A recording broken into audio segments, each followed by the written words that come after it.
a lot of clients come to you and they have no idea what they want. And they think, I just want you to replace the background and put a car there. But they think it's just a click or something like that. I think design has to do with something that goes with like rules and like a systematic approach. Whereas art is more like your imagination and just going crazy. In the beginning, especially if you come across something that you find it as your passion, you don't really follow the money. You always have to build yourself first. It's a long journey, take time, have like some sort of patience, and just eventually it's gonna get better. Welcome to another episode of Unscripted with Raygan, and today we have with us a creative person. This guy is amazing. He's putting out crazy stuff on there. And if you're looking at me, you can see my laptop in front of me because this is our first remote recording. Welcome, Jay. Thanks for having me, man. How are you doing? Good. I'm good. So this episode, if you see any pause, it means my Ghanaian internet is messing with me. But yeah, I mean, Ghana. I've been chasing you for a while because we've had Adobe Messiah, As God, and Boca and others. Like, we need to interview you. We need to get into your mind and see how you think. You understand? Because it doesn't look like I come to Ghana anytime soon. So any least chance I get, I have to grab you. Anyway, so Unscripted, right? For the people watching, who is Jay? You were just telling me how to pronounce your name, but please, I think you have to do that yourself. So, who is Jay Ribas?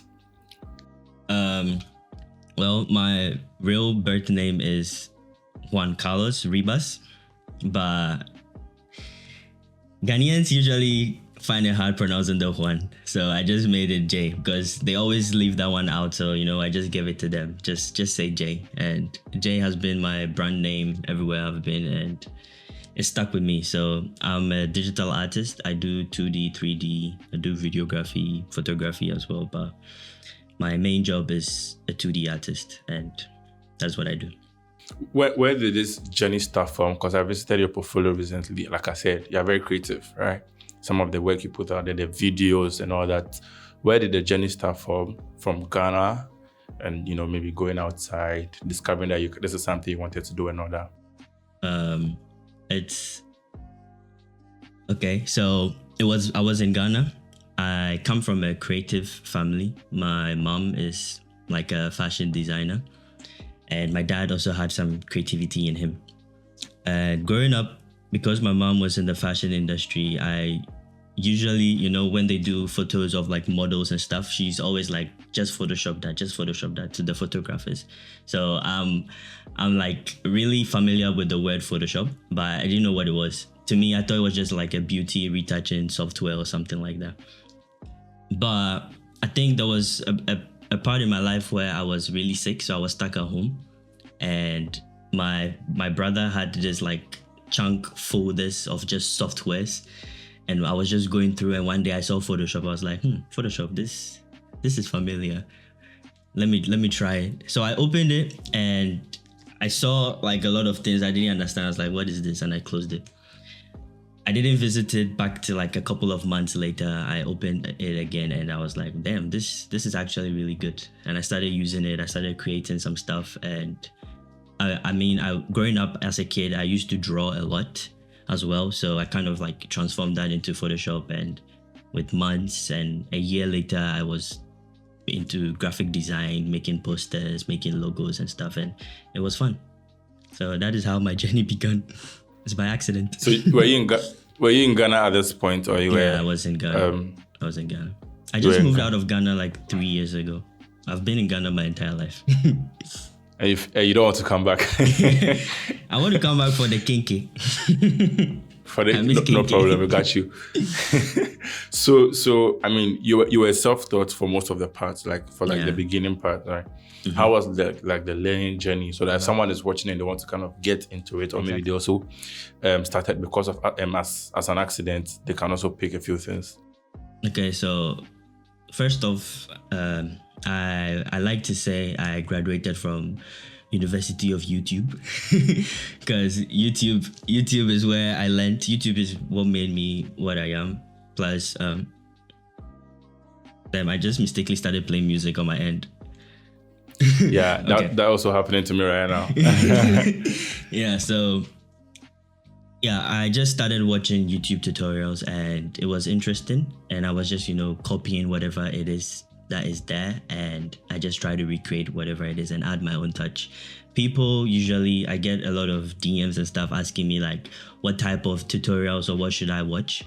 I just say, just watch anything. Like if currently you want to create like a car artwork or something, just go to YouTube and search for like a car artwork and watch the process of how it's done and do it like that, because you are learning how to create a car by also learning the software and learning other things that would help you in other projects. So I don't really have like a systematic approach to learning. I always learn what I want to create at that moment, and in the end I just like learn how to tackle certain issues. So YouTube is free. You don't have like any, you shouldn't be worried about the channels and the number of subscribers someone has. Like you can learn from anywhere, any source. And yeah, I just watch whatever I come across. That is it. What would you say is design and art, and how does it like come together? Because I think there's been like a few arguments about design being a little bit different from what art is. But from what you see as a visual artist, do you think they are two different things or they are the same?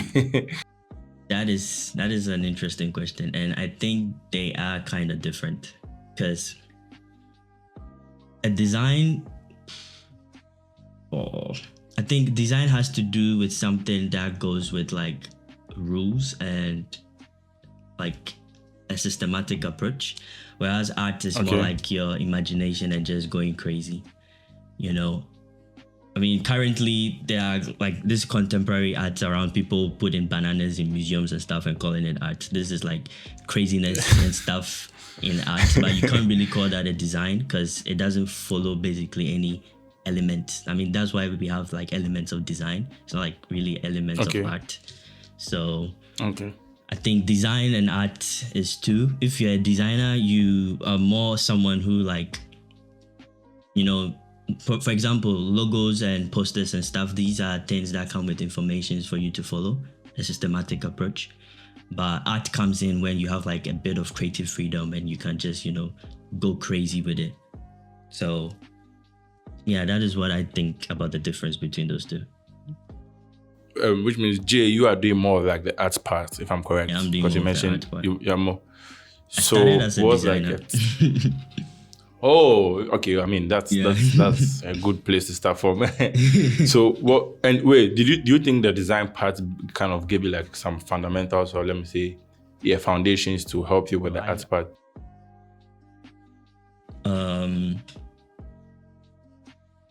Or like it didn't really.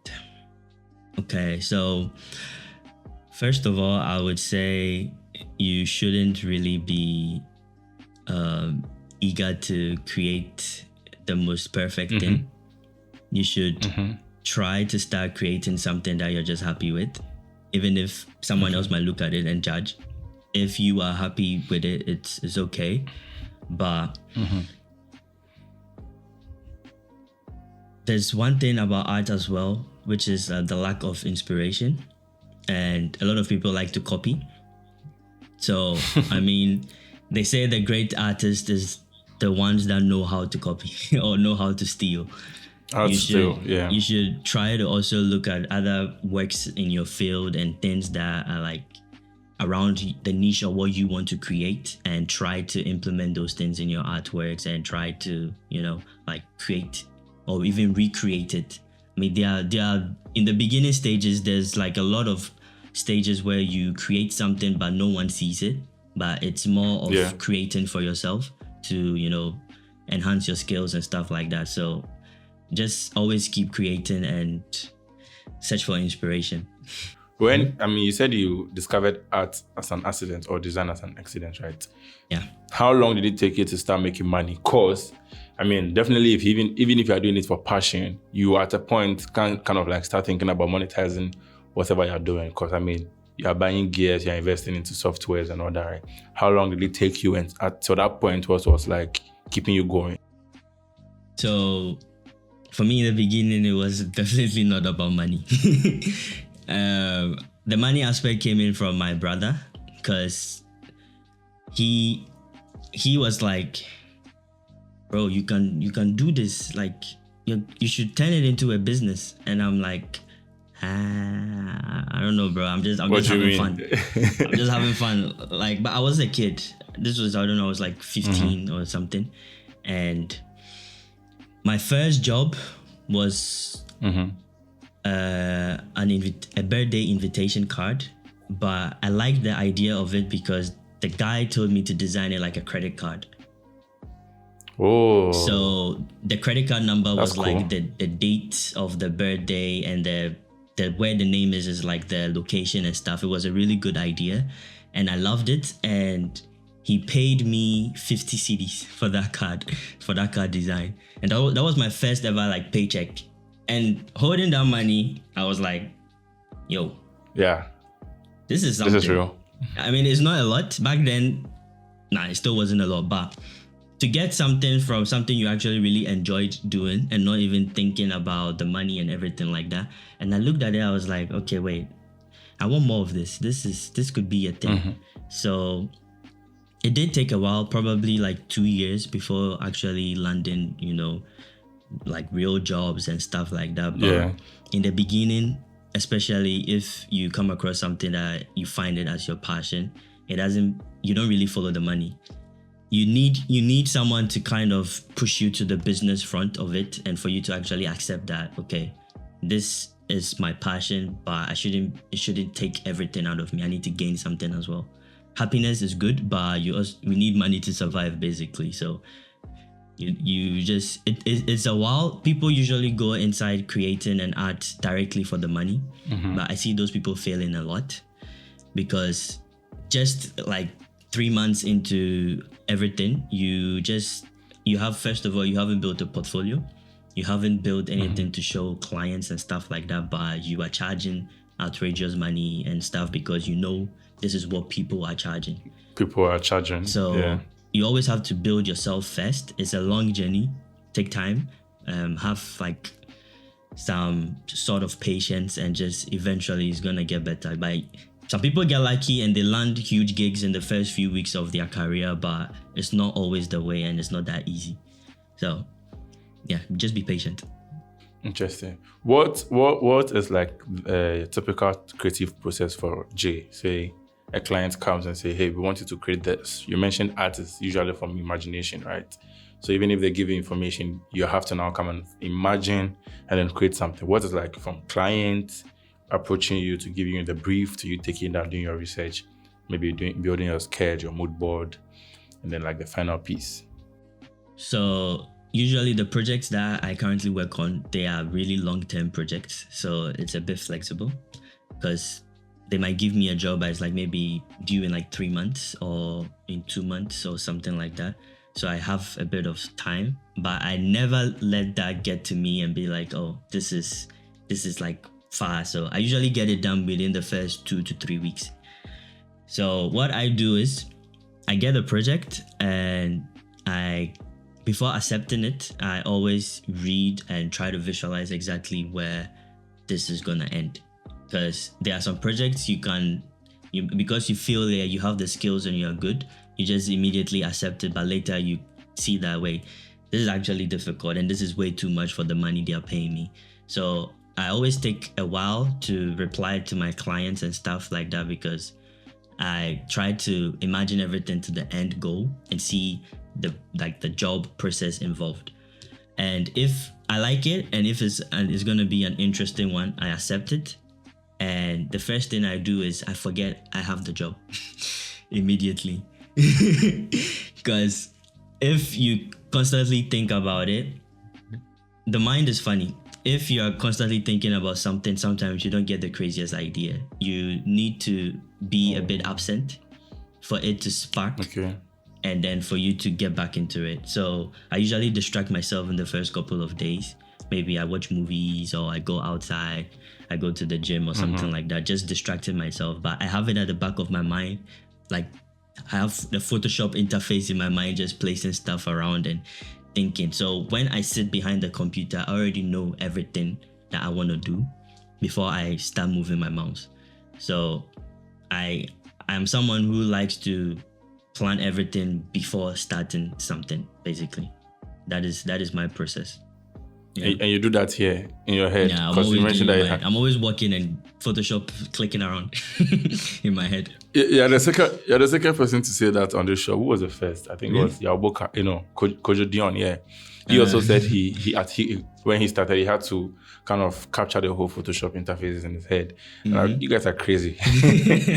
You guys are crazy. So okay, so from there, before you even start the work, definitely you talk about money, the finances and all that. How do you go about that in terms of contract and all that? Because when we're speaking to Arts God, right, we're talking about like the business of design, and you're talking about a few things creatives need to look out for. What do you also look out for?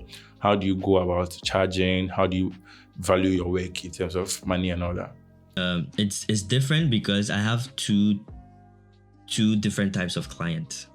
I have the agency type client because I'm also under a few agencies, and I have the freelance client. The agency's clients are usually nice because everything the agency takes care of the business side before they bring it to you. You just have to accept or you just have to renegotiate. But when it comes to the freelance, that is where it's up to your power, your will, and you know exactly what you value yourself. So with that, my process, first of all, I need to know what the project is and what type of the project. A lot of clients come to you and they have no idea what they want. And they think, I just want you to replace the background and put a car there. But they think it's just a click or something like that. But, there's a lot going inside, like coloring, lighting, all these type of stuff. So I always like to break down everything and put a price tag beside it and show them that this is what is involved in what you are asking me. I don't just give a round figure, like let's say 5,000 CDs or something, and say this is going to cost 5,000 CDs. I'll break down what you are asking me so it looks like a lot in front of you. You know that, okay, yeah, this guy is going to be doing a lot, but it's all one process. But you just break things down and then you charge it according to it, and at the end give a total to them. The business side is usually a side that a lot of artists, because we are just enjoying creating in the art, and the clients, especially the experienced one, they know that and they like to take advantage of it. So you also need to know the type of client that is coming to you. Is it someone who is like well versed in this industry, or is it someone who doesn't know shit about what they want? If it's someone well versed in the industry, it makes it a bit easier because most of them also come with like a starting price, and you gave them your base price and they have to meet that. So sometimes it's more of you educating the client as to what is required for you to complete this job, versus a client coming and they know exactly what they want and you just telling them that this is my base price, and if you make this, these are like extra charges or whatever for like changes and stuff that is gonna come. So it all in the end depends on the client, but you also need to know that type of client and kind of match them according to like the hierarchy or whatever like that. So yeah. I don't know if this is an NDO preventive from answering this, but what are some of the clients you've worked with, if you don't mind? I mean, in the past, that is maybe already gone.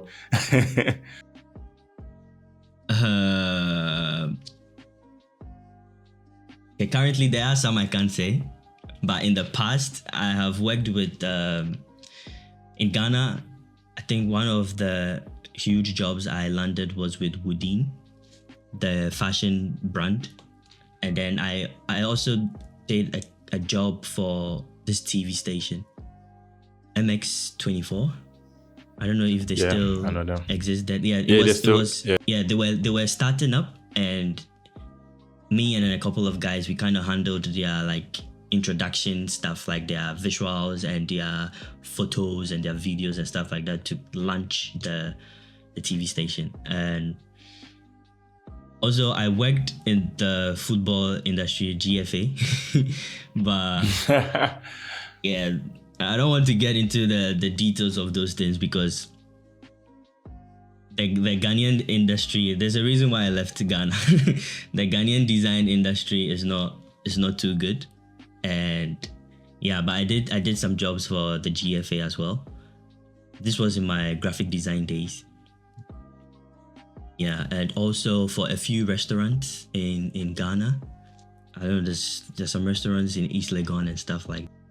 So guys, welcome back again. Something interesting happened I will not talk about. Anyway, so yeah, I would say anytime I see your art, right, I wonder which clients use that, what they are using it for and all that, right? I mean, I know definitely some are personal projects you create for yourself and all that, but the ones that you create for clients, what are like the use cases? Is it games, movies, or like maybe music videos or something? Yeah. The thing is, on my Instagram, there's really not a lot of client work there because of certain reasons. But the common field that my type of works are used in is usually movie posters, music covers like cover art, magazines, book, like concept books as well. I have a couple of books with my artworks inside, and oh yeah, I saw that. Yeah, and what other industry? Yeah, also website, not website per se, but concept art for like websites, like games and stuff like that. It's broad, but it's very, based, like category based, because I mean, I'm good with arts and stuff like that, but I wouldn't consider myself like a concept artist. So if like a game industry comes to me and they want like a concept art or stuff like that, that is not me. But my type of work can be used for that, but like there are people that are for those type of stuff. So yeah, it's mostly movie posters, books, magazines, stuff like that. Okay. In terms of collaboration, I think we spoke with AdsGod. We're talking about collaboration, right? When collaborating with other people, right? What do you look out for? How do you go about it and all that? AdsGod. Have you worked with AdsGod on a project before? I've been planning to work for like 5 years now. Well, every year. AdsGod, you push work. Every year. If I go through our chats, we have every couple of months, we're like, we for job or Charlie, we for job. It's like, yeah, Charlie, what we do? Then you'll be like, when we get caught up with clients and stuff. But if I'm to collaborate with someone, I always like to find someone who, is a bit different from me, and like they are good in the key aspects that I'm not good in, So I may be good with colors and stuff like that, and I will look for someone who is good with like, animation, like character, those type of things. And together, you can take care of this part, I can take care of this part, and in the end, we can come together. It's hard to collaborate with people of the same level because it doesn't become a collaboration. It becomes like you guys are doing a job for someone. Yeah, so you mentioned, I mean, if you're collaborating with people, you're looking at someone that does something different from what you do so that you come together to work. And does it look like you're just working on the job? Good. We're talking about AdsGod self. Yeah. So AdsGod, please, you push your looks up and create something wild for us to watch. I despise. Yeah, you push it. But I mean, it's understandable. You're both busy on time projects and all that. So yeah. Okay, so for people watching, I mean, I think we are 30 minutes in. For the people watching who are like, okay, now I want to be like Jay. Definitely someone different, but they want to follow your footsteps, right? To get into like this whole art space. What would be like some practical steps they can take to start? Definitely, again, there's no linear. Like it's not like point 1, point 2, point 3, but what are some of the things they can pay attention to? Something that I would say is unique to me is I am a huge music and a movie fan. And sometimes I hate myself of being an artist when it comes to watching movies because I'm always criticizing what I'm watching. Like it has taken the joy of movie for me because I'm always like noticing certain mistakes in CGI and noticing certain mistakes here and there. But it's fun at the same time, but it's also taking out the joy because I don't have like the normal eyes anymore to watch or listen to stuff. So I would say try to find movies and music as a huge source of inspiration because there's a lot, like there are billions of music in the world. So yeah, that is one thing that is really to me. Another thing would be I'm a night owl. And daytime is not my thing. I've tried, but it's not my thing. I'm not saying they should be like that, but I just find myself to be productive at night. I think a lot of creatives actually find themselves like that. But yeah, you should also try to figure out how to manage your time, because even though you're working, you can get lost in your work, and you also need to, figure out your social life as well. Another point, to be like me. I think one thing that I hold dear in my craft, and I know I am really good at, is lighting and color. So these two things are really important when creating art. So really focus on those things. And these are something that like you have to look at and kind of understand. You need to have an eye to always look at how light bounces on certain objects and stuff like that. You're walking around and then it's a bit like sunset.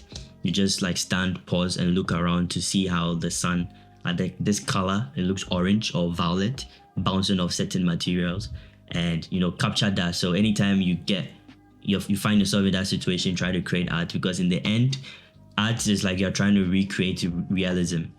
So you know that, okay, yeah, I saw this sunset back then. I know how this light works. So you try to recreate those things. So always have an eye. I think there was one time I was giving Messiah a lesson on lighting, where I told him to buy an action figure to use his torchlight on his phone to go around it, to look at how light bounces off like people and stuff to paint.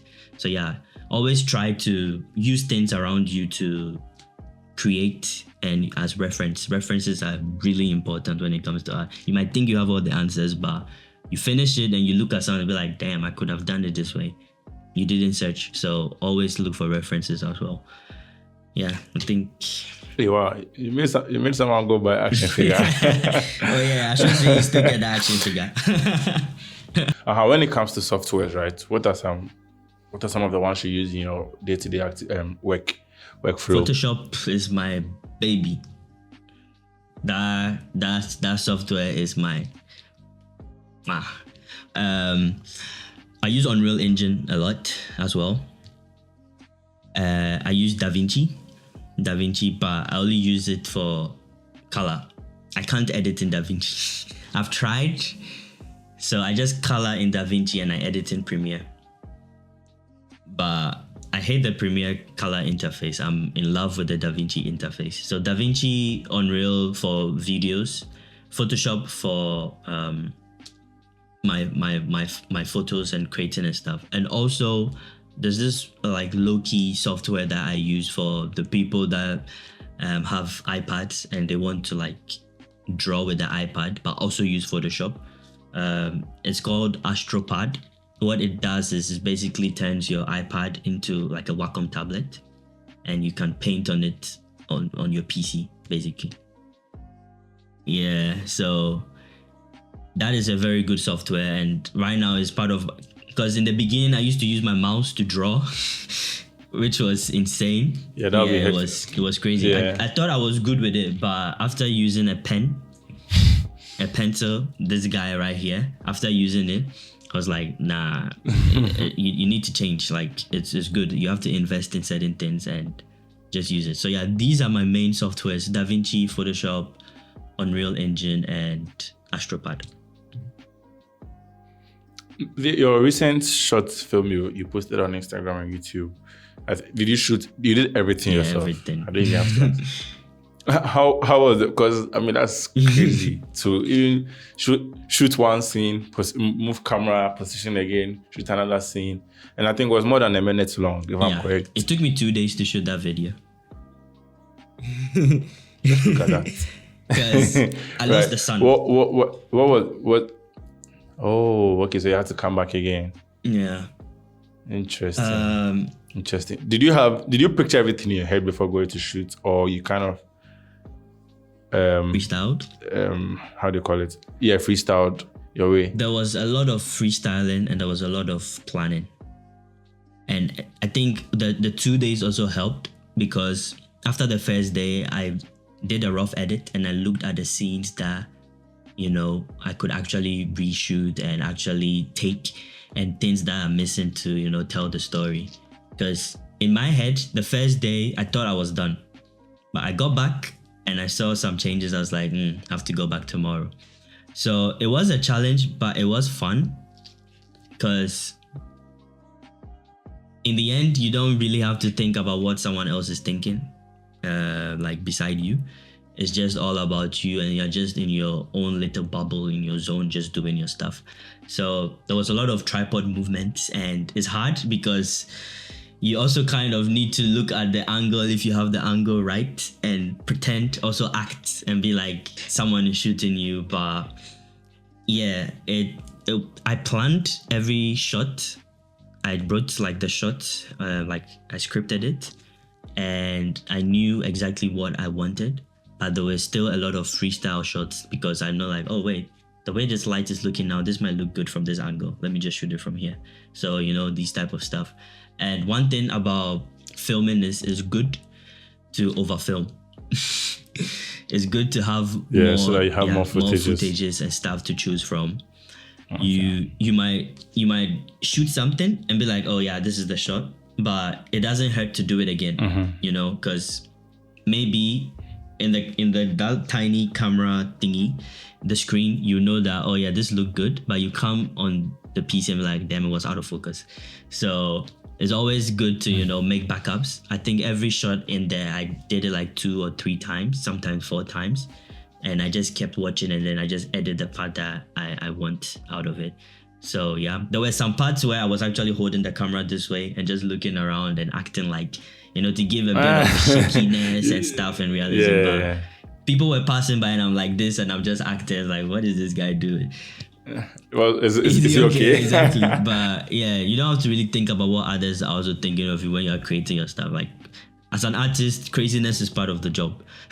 So yeah, I think that's a problem over here in Ghana. When you watch some videos of people out there shooting videos, that they're even able to interact with audience outside when you're walking by.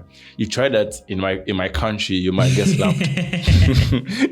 You understand? There's this video idea the team and I are planning on shooting, and it will involve us going out to interact with people and all that. And when the idea came up first, I was like, what, let me not do this because I know the place I find myself in. But then I'm like, it's not hard to try it, so I'm here to try it, so let's see how it goes. If you guys see a video out there and nobody mind me, Ghana, then it was a test. I think it was a test, exactly. I think it will change. Hopefully, people come to understand content creation and definitely. All those things. Definitely. You said something about the design space in Ghana being some way and a design space in where you are right now. What did you mean? Okay, so I could live in Ghana, definitely, but I looked at the bigger picture from my experience and the field I'm in, and I'm like, nah. And the reason is, a lot of people don't understand what I do or what we do in Ghana, and they feel it's a bit easy. They feel they can do your job basically, and they're just, hiring you because you say you can do it, so just take it. And I went to Persec in Ghana. I left on my last year, Form 3. And it was part of the decision as to why I left, because I was doing visual arts in Persec. Visual arts, to our own teachers, like the visual arts teachers and stuff, they were perfect, they were good, we enjoyed the classes. But when like the science teacher comes and the math teacher come, they treat us like we are dumb. Yeah, because we decided to choose visual arts and not science. And I think there was one time I had an outburst in the class to one of our science teacher, because he was really degrading us in the classroom about how at all can we choose visual arts and stuff, like what do we want to do? Do we want to be carpenters? Stuff like that. And I told him that there's a lot of people in the science class right now that he claims are smarter than us. But if he goes to check, because we're in like Form 1, if he goes to check our BEC results or compare it, because BEC results, we all, study the same thing. And most of us in here, based on that, are smarter than them. Because there were a lot of people in my class that had like 8-1s, 9-1s and stuff. But, we are choosing visual art because there's a reason, there's passion. And you can't just, have this mindset that just because we are doing something crafty and stuff, we are dumb. And this is something that is really in the Ghanaian old generation, is stuck in their head that, anything art related is a bit considered dumb because they don't really see the money involved in it. It feels like it's just something to do. They always, want the office type of job, like that suit and tie and stuff. And I'm glad my mom was supportive about this whole art stuff because she was also in that field. So yeah, but if I had ended up in a different family, I might not have been what I am because, they could have changed my passion and stuff. So the Ghanaian industry in the early days, it was tough because people didn't respect you and people didn't respect the job you did. It's fun when you get someone who respects you and you know that, this person actually values what you're doing. But that is rare when it comes to the Ghanaian space. I know now it's changing because there are so many good creatives and so many creative stuff and the social media stuff that is making like this job like very popular in Ghana. But in the beginning days, it wasn't. And it felt like you going to, IPMC or something to study Corel Draw was like a waste of time compared to like now, So yeah, I had this mindset. I was like, nah, I don't want to be in this because it was draining. You always have to fight with your inspiration and keep yourself up and stuff like that. And I wasn't ready for that kind of battle. So I just X'd the scene. And over here, it's totally different. Because the people that approach you know exactly what they want. They know the job. They respect you, and you know that this is different. There's like something to it that is lacking in where I was before. True. It will change. It's changing. Yeah, it's time. That's our generation. We need to change that. yeah. We need to change that. Anyway, so. For the people watching, usually I'll tell the guests to watch the camera, but you watch your own camera. Yeah. For the people watching, for people who want to get into art, design, something creative, whether video, music, what advice would you give them? Advice I would give you is don't chase money. Nobody likes to hear that. Yeah, as much as it's difficult to hear it, don't let money be the reason why you're doing this, because considering the fact that you are most likely going to be in Ghana, the money is going to be very unconvincing. Like, it's not going to convince you at all, and you might lose your passion and stuff for it. So if art is something that you're passionate about, follow it with your passion. Eventually you're going to get paid for it. Don't rush, be patient. Patience is key in this industry because there's a lot. Like, I don't know, back in Ghana, I could be rendering something that would take like 4 hours and then ECG would take the light. And I've lost like 4 hours of progress. Don't let these things, just take it as a challenge and just, keep going. Don't let it, things will eventually get better. Just be patient. And another advice I'll give you is to always have the mindset of learning. Don't be comfortable about where you are. Accept yourself, be a bit what is the word? Yeah, English.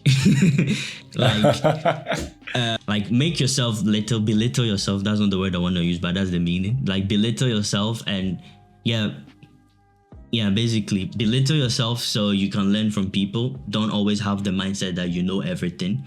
Because the way I might approach certain thing is different from the way someone else might approach certain thing. We might arrive at the same result, but there's no harm in learning the other person's skill because it might help you in another way. So always try to, learn stuff, have the mindset, don't be comfortable and just sit and relax and be like, okay, I know how to do this. I just need to get my job. A photographer doesn't get good by just staying in the studio. You need to go outside and shoot stuff and experiment with edits and stuff. So always try to learn, always keep yourself on your toes, always have a creative mindset and let that brain of yours be active.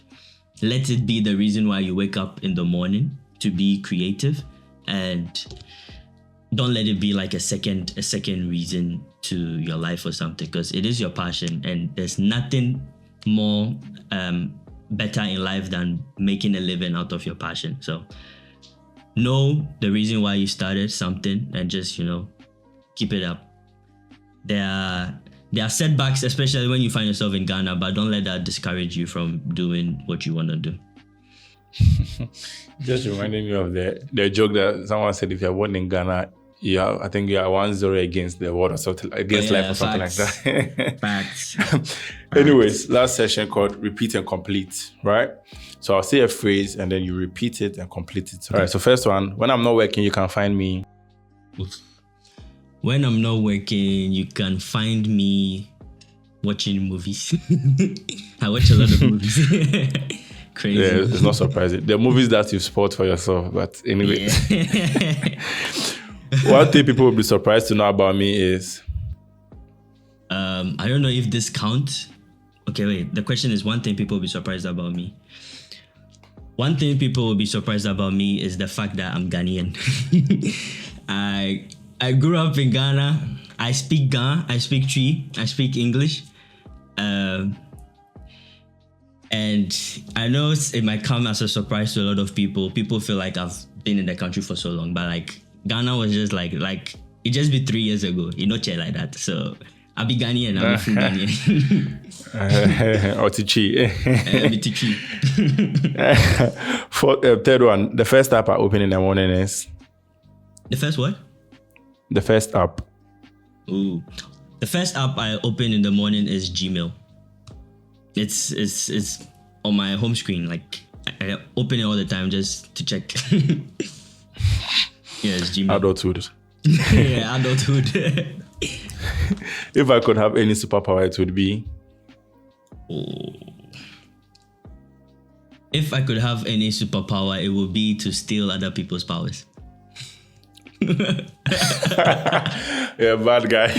Nah, I'm someone who is hard to be comfortable with stuff. So I know if I choose teleportation, I'll get bored in like 3 days. So I want to change it. Yes. Yeah. My favorite way to unwind after a long day is... My favorite day to unwind after a long day is either watch movies or if there are like episodes of anime, watch anime. Oh yeah, and YouTube, especially Corridor Crew. I don't know if you know that channel, but I use that channel to like eat. It's my people that watch YouTube and Netflix to eat. Yeah, mine is YouTube.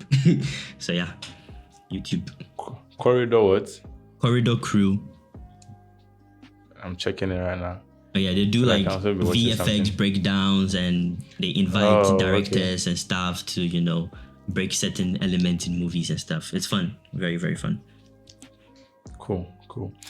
If I could travel anywhere in the world right now, I would go to... If I could travel anywhere in the world right now, it would be Japan. I need to go to Japan. Because of anime, right? Not because of anime, but like I like the aesthetic of, I don't know, Tokyo and the buildings, the lighting, like the streets, everything is just so aesthetic. I just like Japan. Interesting. If I could swap lives with anyone for a day, it would be... If I could swap lives a day with someone, it would be Elon Musk. I want to know the level of stress this guy has and still being able to be on Twitter. Like and tweet type. He acts like the guy who has nothing to do, but he's always doing stuff. And I want to know his secret. So yeah, I want to swap lives with him. If I could only eat one food for the rest of my life, it would be... If I could only eat one food for the rest of my life, it would be wache. Good choice. Yeah, I love watching. If I could swap jobs with anyone for a day, it would be. Damn. The way I love my job. No one. I have no idea. Then that's understandable. Yeah, that's understandable. If you love your job, that's understandable. All right. So for everyone watching again, please tell them to subscribe to this channel now by force. Look them in the eyes. Tell them. Now. Click it. Now. Okay. All right, Jay. Thank you so much for making time to speak with us. Guys, this was J Ribas. How do you say your name is pronounced again? Juan. J Ribas. Juan. You want the Juan Carlos Ribas. Juan Carlos Ribas. Thank you so much. And guys, as always, we'll catch you in the next one. Yeah. Peace. Peace.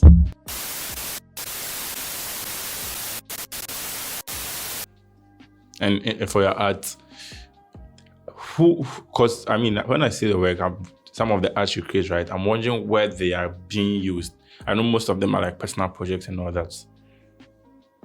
Jay, are you there? I think it's frozen.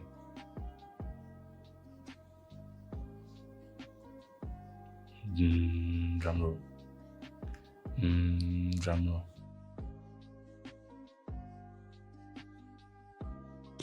You know, I had blue screen yesterday, and I was like, what is this? And today I had a feeling it might happen during the interview, and it actually did. Scheiße. This is the ball. It's the ball, Miwa. Let me check. Is that texting me?